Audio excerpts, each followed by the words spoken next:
But I just wanted to say a few words on behalf of Crespi. I've been around a long time. As Steve or Dave Shepard mentioned, I haven't been the board chair that long, but I have been on the board for 13 years and the board chair for the last 7. And as I tell all the board members who are on there, don't expect your check in the mail anytime soon. You know, we don't do what we do at Crespi. All of those involved here, and I see some wonderful faces, some I haven't seen in a long time. We don't do it for the money, we don't do it for anything else other than the love of Crespi. And this event today wouldn't happen if it wasn't for John Sullivan, Bobby Kettles, and Joe Wilking put together to get a chance to see this mosaic up here, or this collage. But this takes work, and again, without their work and Crespi working with us, John had asked me if what I thought if I could help. I picked up the phone basically, or got a hold of President Ken Forsch, and was no problem. We'll make this work. Whatever you need, we're going to do that. And that's one of the reasons I still serve on the board. I love this school. I love the fact that we're a family, and Coach Friedman had mentioned that. I think everybody has. It's in the DNA.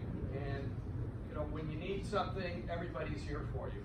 And, you know, I go back to the days, all of you football players know the name Steve Boron. And, you know, he was one of the toughest guys I ever knew that played football, pound for pound.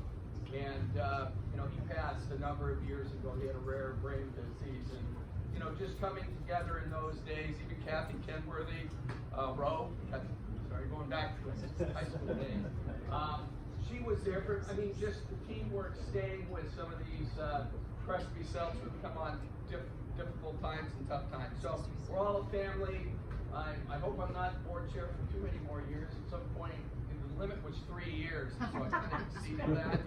So at this point, I'm going to put me out, but I'm not going anywhere. I love this school. That's why I'm part of it. I've had a lot of family members, as you know. I had 7, 8 cousins and siblings all go through this school.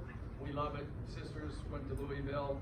My girlfriend went to Fort Wallace, who knows Kathy. So we're all part of that family, and I'm just so happy to be here to celebrate Coach Butler. And again, thank you, John and Bobby and Joe Wilking and Crespi for making all this happen. Appreciate it. Inspired by some of the lower leaders, inspired by the spirit of Coach Butler, the great one, Crespi's great one, John Sullivan. A few words in the yeah, I'll be there in about 10 minutes.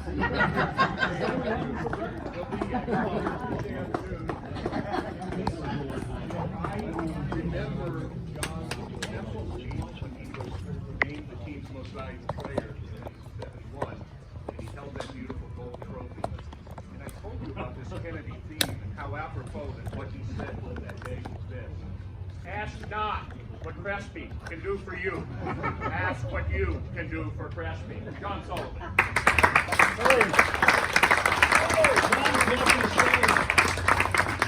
Actually, I do remember my acceptance speech, and at the time, Father Ben Hogan said, "This is the real Sullivan that should have won the Heisman Trophy or something."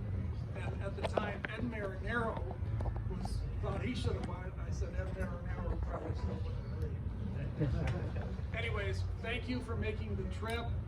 Even from anywhere in Southern California, I know it's a trip to get to the valley.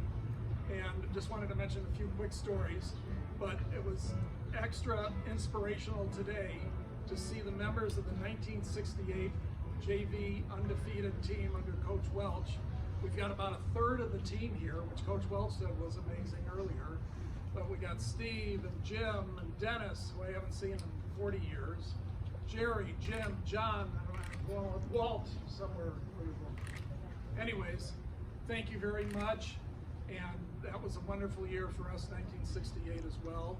And the hardest working player I ever saw at Crespi or UCLA, Steve McCarty. He would work like crazy through practice and everything, and I've hopefully been recognized for that over the years. I saw a video of Greg Morrell and Mo speaking at a beachside memorial service for Steve. and they both gave great speeches. And during it, I think Nancy or somebody came up with a comment that it was a wonderful life. And Bill Rowe can confirm this for us from the movie industry, but they actually built the town of Bedford Falls with Jimmy Stewart exactly where we practiced at Balboa Park. I don't know if people knew that or not. That was the site of the exterior shots of Bedford Falls. And I just thought, what a coincidence. Yeah, no snow in August there. But that was an amazing coincidence when Nancy and I have talked about it a couple times. So the other quick memory, and they're standing next to each other there, is at UCLA, we lost to Ohio State during the regular season, like 40-13 or something, which Steve and his team and Mo lost to Michigan State. And I was thinking at the end of the season how ironic it would be if we could beat Ohio State in the Rose Bowl, and it happened. So same thing as Steve's career at UCLA. But in the Rose Bowl game, we did pretty well. We had a guy named Wendell Tyler, John Shara, and it was close. And then we pulled away with a couple touchdowns by a guy named Wally Henry. But in the fourth quarter, I had to punt once. And Randy had hurt his shoulder, or I forget who was the first string center or not. But I thought, here we are in the Rose Bowl on New Year's Day. I'm punting, and I've got two Crespi guys that are, if one's hurt, the other Crespi guy is going to come in and do the long punt and snap. So I just thought that was kind of a neat thing for me too. But Coach Butler's been tremendous and was tremendous. And thank you all for making the trip here. We really appreciate it. And thanks to Bob Kettles, who did a great job, and his wife Mary. And hopefully the Cell team this year will pick up with a miraculous victory tonight, Ken. We'll see. Gotta play the game.